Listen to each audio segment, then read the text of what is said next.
तस्य मां भगवान मया दृष्टा लोकाभिरामं तस्यः। महाराज, अब महाराज बताया जाता है कि रावण के सामने जब संघार भगवान ने किया तो सबसे पहले मेघनाथ को पहुंचाया सेना लेकर, क्योंकि मेघनाथ इंद्रजीत है, बलवान है, अपनी सेना लेकर के, और बताया था शत्रुघ्न सेना लेकर के चला। तो महाराज आता है और महाराज इधर से लखनलाल जी, हनुमान जी, जामवंत जी, सुग्रीव सभी लड़ाई लड़ने के लिए तैयार हो जाते।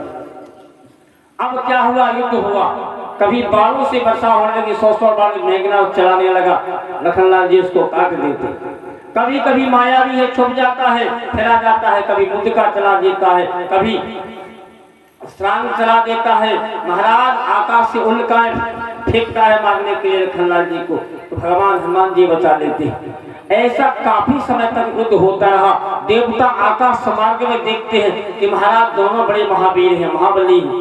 अब क्या हुआ, एक घड़ी नहीं कई दिनों तक युद्ध हुआ। होने के बाद में मेघनाथ माया देखा, घर पे गया, और जाने के बाद में रावण से कहा, पिताजी मैंने देखा कि राम का जो भाई है बहुत बलवान है। और बलवान क्यों है? व्यक्ति बलवान तब होता है जिसकी पत्नी धर्म को मानने वाली, पति भी धर्म को मानने वाली, साध्वी होती है, नियम वाली होती है। सबसे बड़ा बल होता है पत्नी का, उसकी पत्नी में जो है नियम वाली थी। अब महाराज इसके बाद में मंत्रणा लेकर, इसके घर में रावण का एक सचिव था, मालवंत नाम का एक बहुत बड़ा मंत्री था, बूढ़ा था लेकिन बहुत ज्ञानी था। मालवंत एक सचिव सयाना, ताहि वचन सुन अति सुखमान। अब मेघनाथ में रावण ने कहा कि मालवंत बताओ ऐसी स्थिति में क्या करना चाहिए। और ऐसी स्थिति में साम दाम दंड भेद बताया जाता है कि जब व्यक्ति पे आपत्ति आ जाए, परेशानी ज्यादा आ जाए, तो व्यक्ति को 4 नीतियों का प्रयोग करना चाहिए। पहली नीति, अगर दुश्मन समझाने से समझता है तो समझा दो, अगर समझाने से नहीं समझता है तो सचेत कर दो, और सचेत में नहीं समझता है तो दाम माने पैसे दे करके कहीं से उसको उधर दिला दो। फिर 4 नीतियां होती। भेद मैंने पहले भी कहा था, मित्र हो या शत्रु हो सबके साथ में भेदिया रखो। कब मित्र शत्रु बन जाए, कब शत्रु मित्र बन जाए, कोई पता नहीं होता है।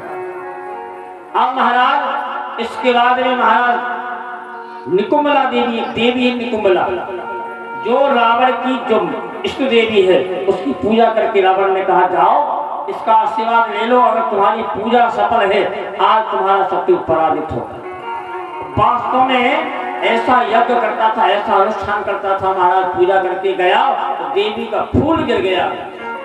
आज उसको विश्वास हो गया मुझे कोई मार नहीं सकता। जब गया महाराज तो ऐसा अमोघ बाण मारा, ऐसा बाण मारा महाराज की जो है राम और लखनलाल जी दोनों नाक फांस में बन गए। एक की तो दूर की बात, दोनों नाक फांस, ऐसी नाक फांस में बंधे महाराज। और उसने जाकर के उसको पूरा घेरे में ले लिया और मंत्रियों से सुरक्षा रखो। तो बताया जाता है कि जब दोनों बन गए महाराज तो एक से एक वैद्य आए, लेकिन जिसकी दवाई जहां होना है वो इसी से होती है। तो राम की न चाहे सो होई, राम की न चाहे सो होई, और अन्यथा करे न कोई, अति प्रचंड रघुपति की माया, को सग जीत सके जग जाया। अब महाराज जो भगवान है ये लीला जो कर रहे हैं भगवान मूर्छा होने के, क्यों कर रहे हैं? इसमें भी भगवान को किसी भक्त को समझाना है। तो महाराज हनुमान जी को आदेश दिया जामवंत जी ने कि जाओ अभी युद्ध बंद कर दो, तो जाकर के गरुड़ जी को बुलाओ, गरुड़ जी को बुला करके लाओ, शायद वो, क्योंकि गरुड़ का भोजन ही सांप है। अब गरुड़ जी के पास में नारद जी गए, हनुमान जी गए, बोले कहो क्यों आए हो? बोले हमारे स्वामी नाग फांस में बंधे ही, चलोगे? बोले चलो। हनुमान से कहा कि हनुमान ये राम कौन है? क्योंकि ये गरुड़ भी नहीं जानता था कि भगवान के अवतार है। बोले हमारे स्वामी है, नाथ है, भगवान है, विधाता है। बोले विधाता है? अगर विधाता होते तो ऐसे पड़े होते, विधाता नहीं हो सकते। इसके मन में एक शंका घुस गई, और शंका की दवाई जानते हो, स्वयं होता है, भ्रम को स्वयं मिटाना पड़ता है। बोले होते सहायक हर समय, बोले जड़ ईश्वर विश्वास, बिन विश्वास मलिन जन पावत सकल निराश। मान लो ये मूर्ति पत्थर की बनी है हमारे प्रभु की, तो इसको सारा संसार माथा टेकता है। इसी पत्थर की मूर्ति की आप जाकर के एफेक्स बनवा के बिछा दो, इसी पे आप जानते हो कितने लोग नहीं निकलेंगे।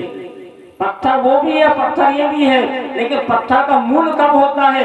जब उसको अपन ने भगवान माना है तो सारा संसार झुक गया। इसको पत्थर माना है, इस पे लोग निकलने लगे। तो बताया जाता कीमत तब होती है। अब भगवान हनुमान के तो स्वामी थे, लेकिन गरुड़ के लिए महाराज तुच्छ थे, क्योंकि गरुड़ ने सोचा जो जिसके बिना जिसके प्राण हम बचाने जा रहे, इससे बड़े भगवान को हम। डॉक्टर कोई अच्छे केस को पास कर लेता है तो अपने आप को भगवान मानने लगता है।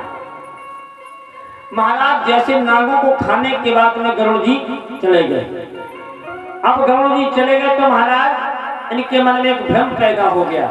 लेकिन ये भ्रम की जो कथा है उत्तराखंड में आएगी, अब आपको बाद में समझाएंगे। आगे भजन और प्रभु की आगे कथा, भगवान सचेत हो गए। अरे राम भजन में कितनो सार है, को करके देखो। राम भजन में कितनो सार है, राम भजन में कितनो सार है, को करके देखो। राम भजन में कितनो सार है।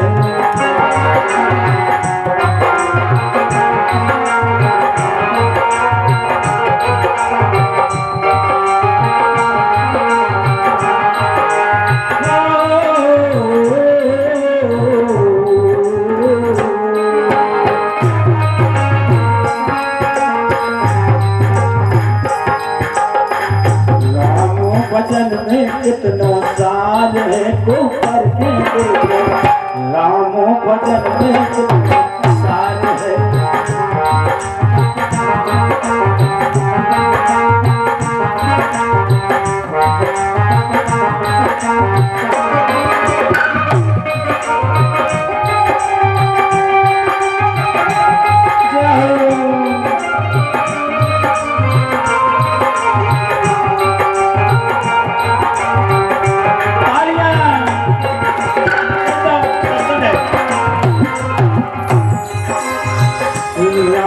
भजन में कितनो सार है, को करके देखो।